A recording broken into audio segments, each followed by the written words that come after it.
নমস্কার, আপনারা দেখছেন ইনস্টা খবর। আপনাদের সঙ্গে রয়েছে আমি রিঙ্কি। এবার রীতিমতো এক রাজ্য সরকারের কর্মচারীর বাড়ি থেকে উদ্ধার হলো টাকার পাহাড়। 500 টাকার নোট রীতিমতো নিজের প্রাণ রক্ষার জন্য জানলা দিয়ে বাড়ির নিচে ফেলতে শুরু করলেন ওই সরকারি ইঞ্জিনিয়ার। গোটা ঘটনায় রীতিমতো চক্ষু চড়ক গাছ গোটা রাজ্যের। যেখানে জানা যাচ্ছে উড়িষ্যার ভুবনেশ্বরে একজন রাজ্য সরকারের সরকারি কর্মচারী বৈকুণ্ঠ নাথ সারঙ্গীর বাড়ি থেকে রীতিমতো কোটি কোটি টাকা উদ্ধার করলো পুলিশ আধিকারিকেরা। ইতিমধ্যে বহুদিন ধরে সরকারি কর্মচারীর বিরুদ্ধে একাধিক অভিযোগ উঠে আসছিল, আর তারপরেই তার বাড়িতে তল্লাশি চালানোর প্রস্তুতি নিচ্ছিল পুলিশ আধিকারিকেরা। আর অবশেষে তার উড়িষ্যার ভুবনেশ্বরের ফ্ল্যাট থেকে রীতিমতো উদ্ধার হলো কোটি কোটি টাকা। 2 কোটিরও বেশি টাকা উদ্ধার করা হলো তার বাড়ি থেকে। যেখানে জানা যাচ্ছে একেবারে পুলিশ কর্তারা তার বাড়িতে ঢুকতেই তার জানলা দিয়ে 500 টাকার নোটের বান্ডিল একে একে নিচে ফেলতে থাকে ওই সরকারি কর্মচারী বৈকুণ্ঠনাথ সারঙ্গী। আর তারপরে রীতিমতো তাকে ধরে ফেলে পুলিশ আধিকারিকেরা। একই সঙ্গে জানা যাচ্ছে 8 জন ডিএসপি সহ মোট 26 জন পুলিশ আধিকারিকেরা তার বাড়িতে যায় রীতিমতো এই তল্লাশি চালানোর জন্য। অন্যদিকে জানা যাচ্ছে একই সঙ্গে তাদের সাথে ছিল আরো সহকারী কর্মকর্তারা। কিন্তু তারপরেও এই বৈকুণ্ঠনাথ সারঙ্গীর বাড়িতে ঢুকতেই যেন চক্ষু চড়ক গাছ হয়ে যায় পুলিশ কর্তাদের। কেন বলছি এমনটা? কারণ একজন সরকারি কর্মচারীর বাড়িতে এত নগদ টাকা, কোটি কোটি টাকার পাহাড় উদ্ধার হয়েছে তার বাড়ি থেকে।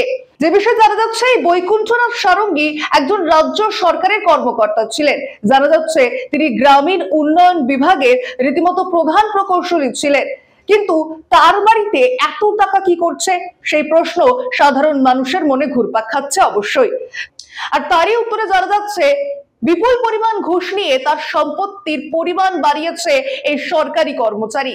একই সঙ্গে তার আগুলের বাড়িতে 1.1 কোটি টাকা এবং অন্যদিকে ভুবনেশ্বরের ফ্ল্যাট থেকে আরো 1 কোটি টাকা নগদ টাকা উদ্ধার করেছে পুলিশ আধিকারিকেরা। রীতিমধ্যে সোশ্যাল মাধ্যমে এই টাকা গোনার ভিডিও ভাইরাল হয়েছে বহুবার। একই সঙ্গে সোশ্যাল মিডিয়া সহ সামাজিক বহু মাধ্যমে এই টাকা গোনার ভিডিও ভাইরাল হয়েছে। আর অন্যদিকে জানা যাচ্ছে সরকারি কর্মচারীর বিরুদ্ধে অভিযোগ ছিল তার যে আসল সম্পত্তি হওয়া উচিত তার চেয়েও বেশি, অনেক অধিক সম্পত্তি ছিল এই বৈকুণ্ঠনাথ সারঙ্গীর। আর সেই খোঁজ পেতেই একে একে তার বাড়িতে তল্লাশি চালানোর রীতিমতো প্রক্রিয়া শুরু করেছিল এই পুলিশ আধিকারিকেরা। এবং তারপরেই এই বৈকুণ্ঠনাথ সারঙ্গীর বাড়িতে পৌঁছায় 8 জন ডিএসপি সহ মোট 26 জন পুলিশ আধিকারিকেরা। আর তারপরেই তার বেআইনি কারবারের যে পর্দা ফাঁস হতে চলেছে রীতিমতো সেই ইন্ধন পেয়ে আর তারপরে একে একে 500 টাকার নোটের বান্ডিল রীতিমতো জানলা দিয়ে বাড়ির বাইরে ফেলতে থাকে এই বৈকুণ্ঠনাথ সারঙ্গী।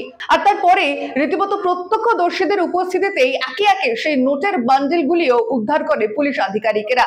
তবে এই মুহূর্তে এই তদন্ত প্রক্রিয়া এবং তাকে ঘিরে আগামী পদক্ষেপ কি হতে চলেছে পুলিশ আধিকারিকদের, সেই বিষয়ে কোনো খবর উঠে আসছে না। তবে এই খবরের দিকে অবশ্যই আমাদের নজর রয়েছে এবং আপনাদের নজর থাকুক ইনস্টা খবরে।